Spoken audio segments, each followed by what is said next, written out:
Alright guys, welcome back. Brand new episode. I'm going to try and get the suspension all in, all the steering, what else? Brakes. I want to use a new master cylinder. I need to recon my booster because it's cactus. What else? I've got the new water bottle in there for the washers. I haven't sourced the new radiator bottle yet, but everything in the engine bay by the end of this I want it sort of tucked in. New brake lines, we're bending those up, just bought a flare. What else? That's it. Thanks for watching guys, hope you enjoy the video. I'll roll it. Righto, back into it. So today is suspension day, so springs lined up. I've got the upper arm all in, torqued up. That's ready to go. And where are we at? Bottom arm's in, ready to go. I've already done the other side. So that's all in, torqued up. These things here are stiff as, but I've seen and heard that different brands are sort of stiffer and whatnot. So once the weight's on this, once the wheel's on it and the whole thing settles, this will all pull up nice and tight, and then I can torque up the rubbers and stuff. These are already torqued up. Spindles move free. No dramas there, so I'm going to continue with the other side. Get this thing back on the ground, hopefully. Alright, so I'm just trying to line these up in the car because you can't put them right on the edges because, actually I don't know if I can see that. You can't put them right on the edges because they'll sort of hit the gap here. I'm not too fussed about them springing out. A lot of people are pretty nervous about using these, but they're pretty sound, well, I found anyway. I'm just more worried about scratching the springs, if I'm honest.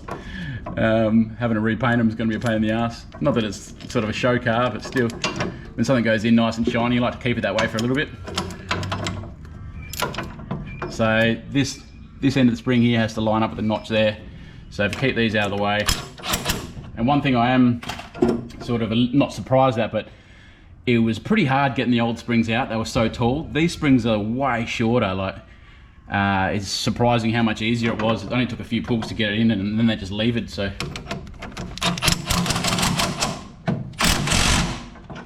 and that looks like it's going to fit pretty good, like that, without hitting. Maybe here a little bit, but let's see how we go.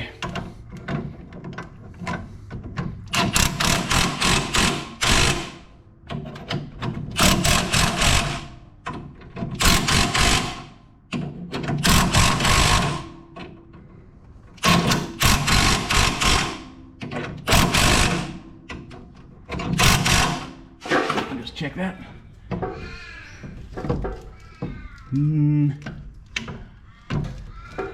Probably be able to push that in, I think. Boom. And we're in. Simple as that. Sealed around the top. That's locked in at the back. And then, yeah, like I said, these things are stiff as, but after I back it off, it'll tilt a little bit. And then once the whole spindle's on and you put the wheel on it and the weight of the car and the motor, this will flick back up. But I have heard these are pretty stiff. A lot of people don't like using this brand, but it's what came with the kit. So anyway, I'll back these off and we'll see how we go.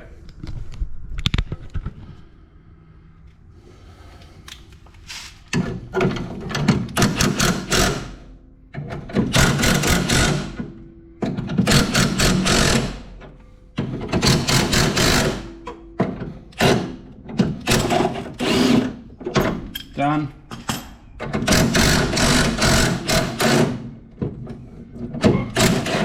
Done. And that's in. Like I said, bit of a gap here, but they must just pull up. It's what I'm pretty much relying on. Alright, got the ball joints, split pins already in them, so I set them up a while ago just so I didn't lose everything, but pull those, castle nuts off.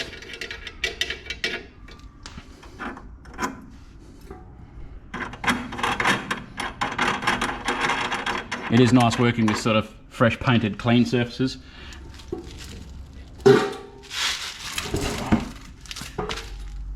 Spindle, I always put a little bit of grease in here. I don't know why, because I don't think it matters, but it's a peace of mind for me.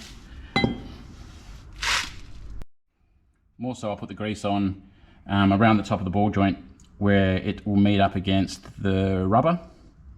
Last thing you want is it just to rub there. Not that I think it's a big deal, but like I said, grease is pretty damn cheap, so don't go crazy with it, you're just making a mess of yourself.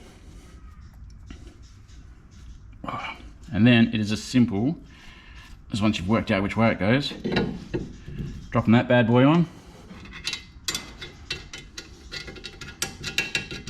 spin that up to where you want it, bend that in, bend that out, bend that on, spin that to where you can see it.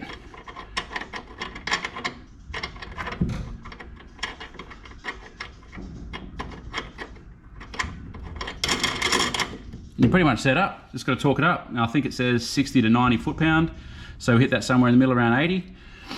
Bob Girani.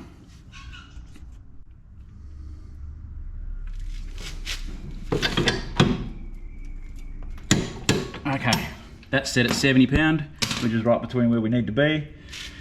And the hole for split pin lines up.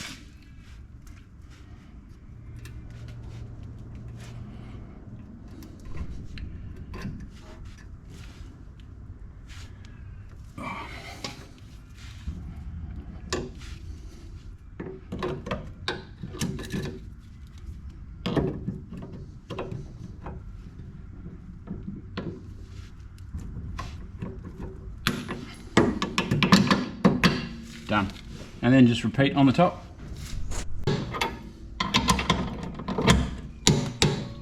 Alright, so we've got that set. Beautiful. And pretty sure, we're laughing, I think that line's straight up with the hole. Perfect.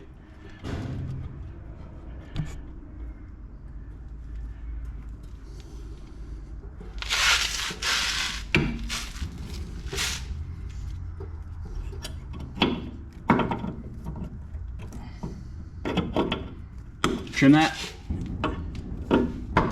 Done. And there we go, all done, nice and neat. So now I need to put in the link between the steering box across to the other side, then we can put the tie rods in, sway bar, and then the caster arms, which will go up under here. So anyway, nice little easy job for the morning. It hasn't taken me that long at all, to be honest. It's pretty easy. Everything's nice, new, clean, fresh rubbers, fresh grease, fresh paint. You know, it's nice to put something clean together rather than having to work on something that's sort of broken down when you're out on the forward drive track.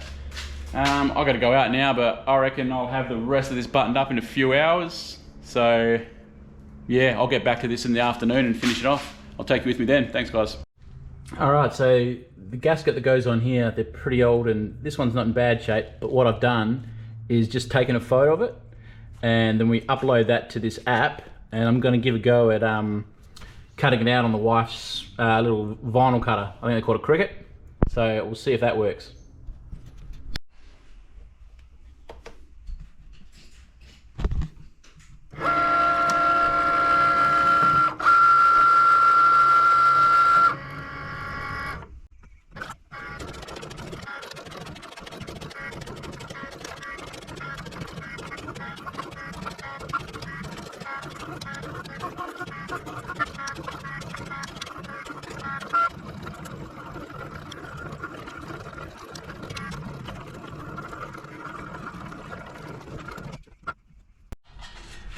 All right, well that paid for itself.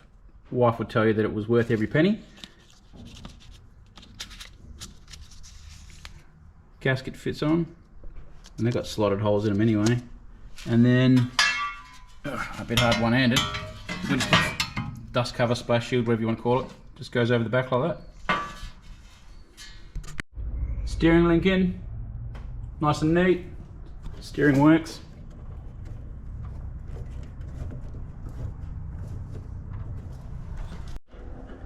Alright, so that's the caster arm all bolted up into here. I actually had to move that ball joint. It actually had a little bit of play in it, and the bolt holes for the for that caster arm there didn't actually quite line up, so I had to undo that. Not a big job, but I thought I'd just, while I'm at it,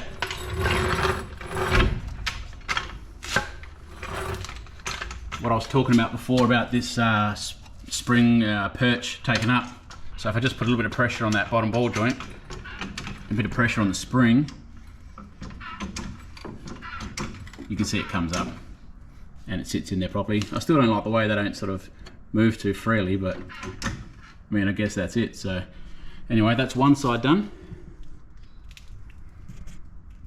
Probably one thing to remember when you're doing these up, you can see them, but just on all these surfaces, I always put a bit of grease.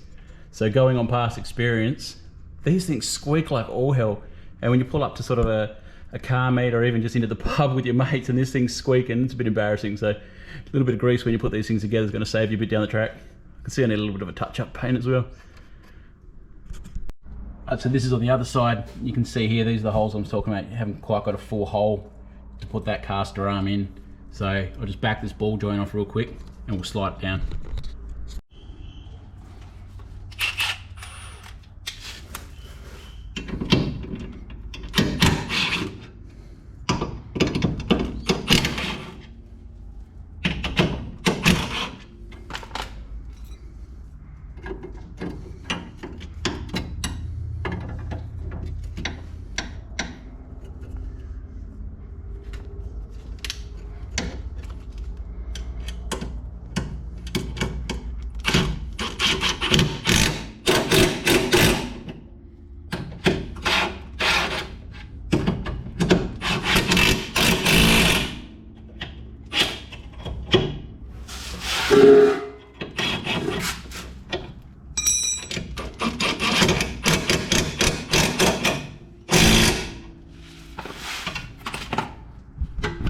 There you go, 5 seconds.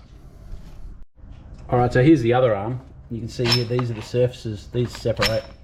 These go through the actual sort of, through the body of the car, and they're made up. So grease all in here, bit of grease on here, bit of grease, nothing crazy, sorry, bit of grease here, bit in here, nothing crazy, but enough that with the movement, you're not gonna get that annoying squeak. There's nothing worse, I'm telling you now, than an old FALLCON when it starts squeaking. At the front here, we've got a few split pins. We'll yank these out, put new ones in. These are cheap, always use new ones, don't ever use the old ones. We'll toss that, we'll get this in, and I'll whack it up and in there. Not sure how the lighting is, but that's the other half of the rubber, so greased up, grease the hole, just put that one in there. This is all greased up, and that nut there, I back that all the way off just so you got a bit of movement, and then you can line up these holes with the other end. Anyway, I'll get that done and show you what I mean. Righto, so you can see there, just chuck that in. Now we run this one back up, we run this bolt back up, and the movement of this backwards and forwards adjusts your suspension backwards and forwards, which gives you your caster. That went in really easy, so I didn't film any of it. So I'm just going to tighten that up, and then that should be it.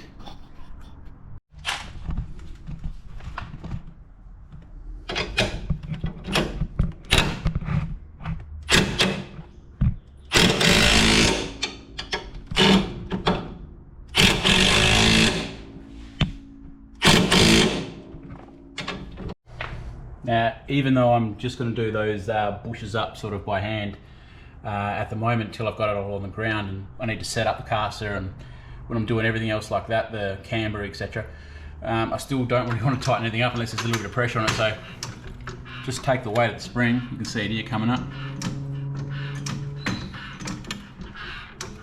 Just take the weight of it. It's just lifting off the jack stand in the back. That's enough, and now I'm quite happy to sort of just do these up to where I want them for now, and then I'll tighten them right up later.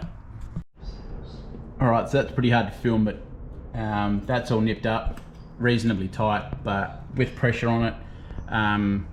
Obviously it's got to be undone again later when we set the suspension and steering and all that once the motor's in and we can set it. But all I've done so far is I measured this, how much thread was here behind this bolt when I took it all out, and it was sort of 10-11 mil, so I've just put that back on this time. Identical on the other side, and that should get me pretty close to where I was. Obviously things move, especially since you pull everything apart, but that'll give me a good baseline where to start. Righto, so all I've got left to do is whack in the tie rods, but everything else sort of got in both sides. Pretty happy with that. Everything's in. probably only a couple of hours spent on the car today. I've sort of been in and out and doing other things. So I've got to put the tie rods in, center up the steering before that, and get like pretty close. And then I actually have to recondition the hubs. So the discs, I'm not sure if I'm going to buy new discs. I'll decide that tonight. The discs have got plenty of meat on them. They're just really, really rusty. I might even try and blast them and see how they come up. I don't know. I'll get back to you tomorrow morning. See you guys.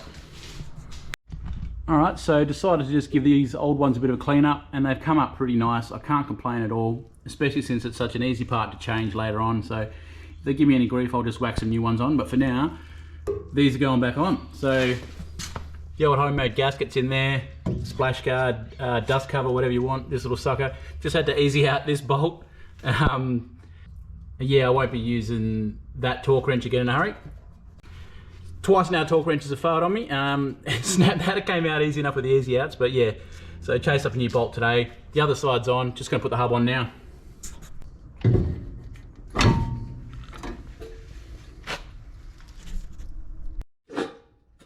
Righto, easy job, fit that on. Front bearing, bam. This little sucker that's got a keyway, bam. Nut.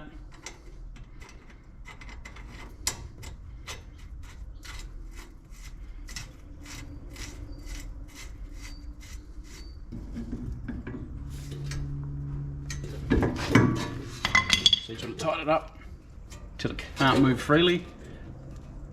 Give it a couple of spins. Seat it in. And then you want to back it off quarter turn.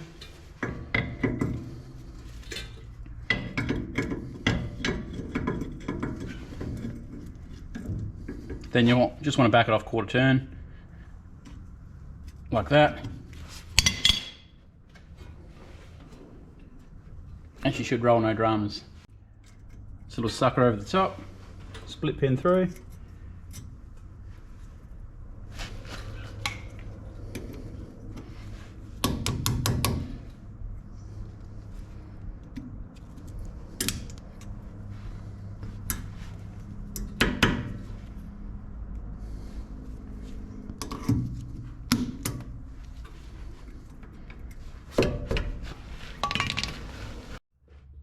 Like that. Work the cap back in. Just a rag over it. Just because I've painted it.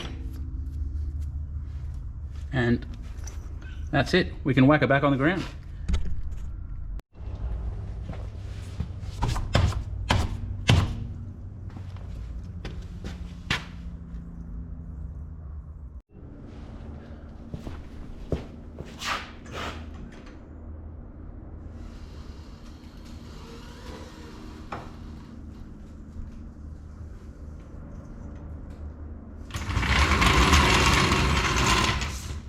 Righto, so we've got the new master in.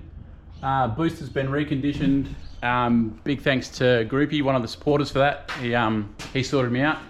I've just put the soft lines in that go from the, they mount to the chassis, they go to the caliper, and I'm just bending up the brake lines now. So I've just used the old ones as a rough guide. I've rerouted them a little bit just because I'm making it a bit neater than what it was before, but I have to flare the ends. So just bought a new flare because the old one was sort of getting on a bit and breaking. They have a double flare on one end, and then on the end that goes to the master cylinder, they actually have a ball flare. I can't do the ball flare, so I'll probably take it somewhere and get that done. But I'm just going to run through now and whack the double flare on the caliper end. So I'll set that up now and just give you a quick run through on that. It's not brain surgery, but yeah, I'll give you a look. Here's one that we've already done. Nice smooth bends down. And we can see that there to the bracket.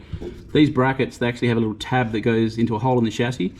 The left one's always spot on, but the one on the right here, this side of the car, this tab is always just too long, or short, I can't remember, but either way, you just got to straighten it and then bend it back. So I've used the vise or even a hammer. I use the hammer and chisel, to be honest. And then just the soft line hanging down there, which will go to the caliper. So that's loose at the moment up in the top here because it's got to flare it. Comes up here, so I'll undo it later.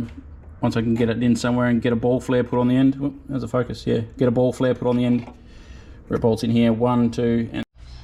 Righto, so this one has got a million twists and turns in it. And always leave a little bit extra on the end for waste. And you've got one of these little things. I've had this for donkey's years. Just a little pipe cutter.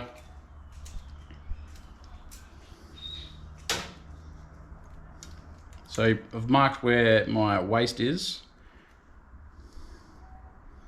And you want to get a nice square cut, so make sure you're cutting on a good bit of pipe. These come in a coil, so you're always trying to straighten it out. You can buy rollers, but I'm not fussed about that. A couple of turns, and then just give it a spin. A couple of turns, spin, just keep nipping it up as you go.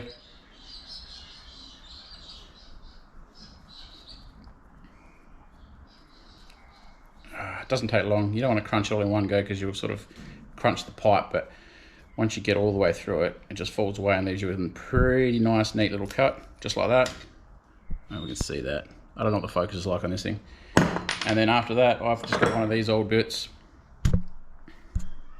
I just give it a deburr.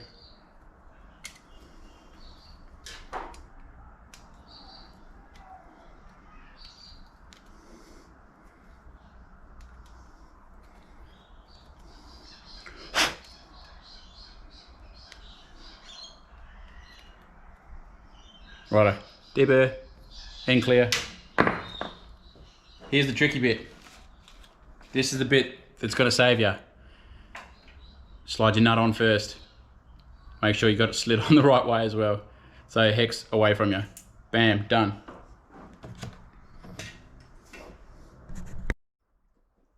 Righto, so once you've got it in your section, these are 3/16 pipe. These are the little flaring tools. Now you want to go to the first bump is your height.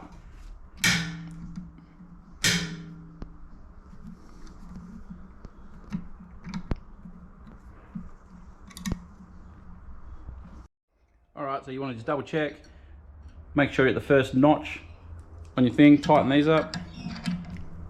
Now you want these tight, man. Don't strip your threads, but you don't want that sucker moving. Now if you've deburred it properly, you can get the end of this in here, boom. This bad boy,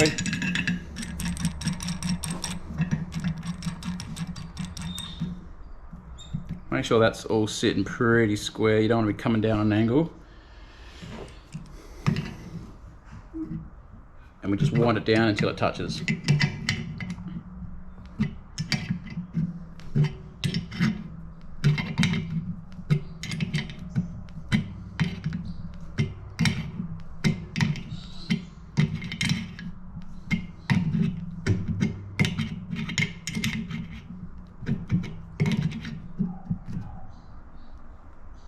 Bang, like that. Nice and tight.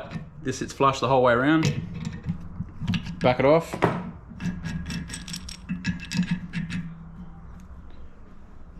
Now I usually just give these a bit of a twist to get them out. And they're nice and small, so they're real easy to lose, so I always put it straight back in the box so I don't forget it. Things like that, always go back in the box because I know what I'm like. Before everyone was using losing 10mm sockets, I was losing 1/2 inch sockets, so screw this thing straight back in the top, straight back where you made it, and then tighten that down again till it locks.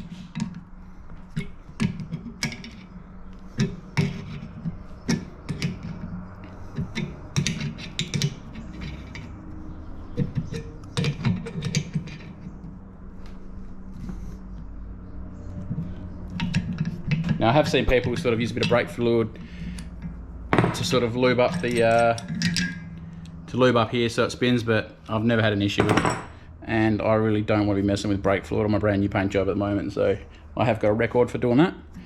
And that, once we can get this sucker out, is pretty much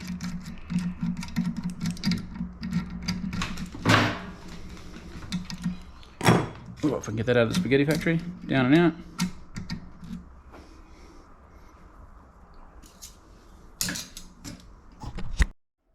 And that is pretty much, if I can get that to focus, how to do a flare in real time.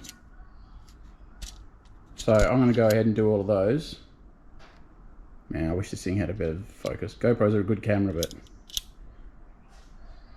yeah, so that's it. And then the other end is the one that has the ball flare, so I'm probably going to drop into somewhere like Pertec or NZ or something like that, see if they can just flare out the ends for me. But yeah, a lot of twists and turns in this one. I'm going to put it back in the engine bay and just see how it looks after it's all buttoned up. So just the pipe bender I'm using is just one of these. Man, I couldn't even tell you where I got this thing from, but it does the trick. Doesn't get you super tight bends. That's about the sort of, you know, you can go a bit tighter than that. But that's all I need. I just want these to look like they flow nice. So I'll just give this one a quick spin. I'll set the camera up. Righto, so lock it in, get it 90 to where I want it. Make sure the bend's going in the right spot. Bam, shows you here, 90 degrees. Always go a little bit further. Done. Show you on the car. Alright, so that's it. Still got to do the ball flares on here, but I'm going to get somebody else to do that. But that's it. All tucked in. Job's tidy. I'm happy with that. The original clips that hold on these things, the original clips that hold these. Alright, as per usual, I'm the king of batteries going flat. I don't know what's going on. I keep saying I'm going to buy more, but I just sort of forget. So, I mean, the battery says 90, then I look at it and it says 40, and then it's empty. So, either way, brakes are in. Brake lines I've just sent off to get the flare done. Like, I've got them in my car, I've got to drop them off, sorry is what I should say. Get them dropped off to get just a flare on the end. They've got a ball flare one end and like a double flare on the other end. I haven't got the tool for the ball flare, so everything else, I'm happy with the way they bent up. I'm gonna make new mounts. I'm gonna, what do I call them, thread nuts? Nutserts? Nutserts. I'm gonna put nutserts in. I'm gonna put nutserts in where the old little butterfly clamps are. They use these little suckers, I don't know if you can see them. They've got like a little rubber thing you push in, you squeeze it, and they perish over time. So I'm just gonna keep these, use like an M5, something like that. Oh, voice has got a bit of a cold. Apart from that, I've dug the motor out. I've just sat that in there for now, just so I remembered where it was. I'm gonna get a few of these bolts. I'm thinking about maybe doing another run for zinc coating. But what I did notice was 1, 2, 3, 4 missing. But the thing is, they're not missing, they're snapped off in there. So I'll be doing my best to get those out, probably my first job. Then we've got manifold to port. I've already done up a new set of rocker covers for it. Clean all this out. I've got another pulley on that. I've changed it to a single row pulley because this had an extra pulley on it for the aircon that I'm sort of deleting. We'll pull this out. This is going to have, what do you call it, new seals behind it. I'll do the rear main seal while I'm at it. But apart from that, yeah, the car's back on the ground. Can roll it around, use the roller again. Yeah, I'll start work on this motor ASAP. Apart from that, guys, thanks for watching if you've come this far. Appreciate it. Like, subscribe, all the stuff that us YouTubers ask you to do. Called myself a YouTuber, that's greasy. Anyway, thanks guys, I'll see you in the next one.